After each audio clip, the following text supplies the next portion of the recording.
హైదరాబాద్ లో జలమండలి ఆఫీస్ ను బీఆర్ఎస్ నాయకులు కార్యకర్తలు ముట్టడించారు. ఖాళీ బిందెలు కుండలతో జలమండలిలోకి దూసుకొచ్చారు బీఆర్ఎస్ నాయకులు కార్యకర్తలు. హైదరాబాద్ లో నీటి కొరత ఏర్పడిందని వారంతా నిరసనకు దిగారు.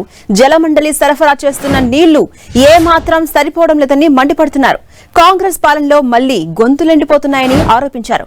ఇప్పటికైనా సిటీ ప్రజలకు మంచినీళ్లు ఇవ్వాలని LB Nagar MLA Sudheer Reddy demand చేశారు.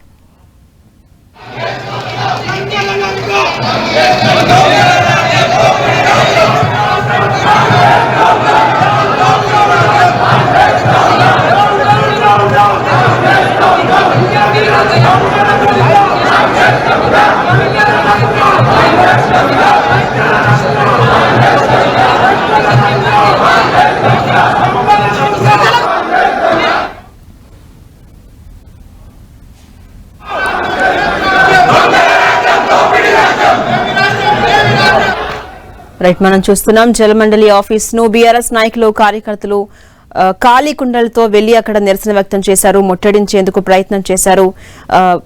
కాంగ్రెస్ పాలనలో ప్రజలందరికీ కూడా నీళ్లు సరిగా సరిపోక గొంతులు ఎండిపోతున్నాయని విమర్శించారు. జలమండలి సరఫరా చేస్తున్న నీళ్లు ఏమాత్రం సరిపోవడం లేదంటూ ఆగ్రహం వ్యక్తం చేశారు. హైదరాబాద్ లో నీటి కొరత ఏర్పడిందంటూ వారంతా నిరసన వ్యక్తం చేస్తున్నారు. ఖాళీ కుండలతో అక్కడికి వెళ్లి ముట్టడించేందుకు ప్రయత్నం చేశారు. అనంతరం నిరసన వ్యక్తం చేశారు. ఆ విజువల్స్ మనం చూస్తున్నాం.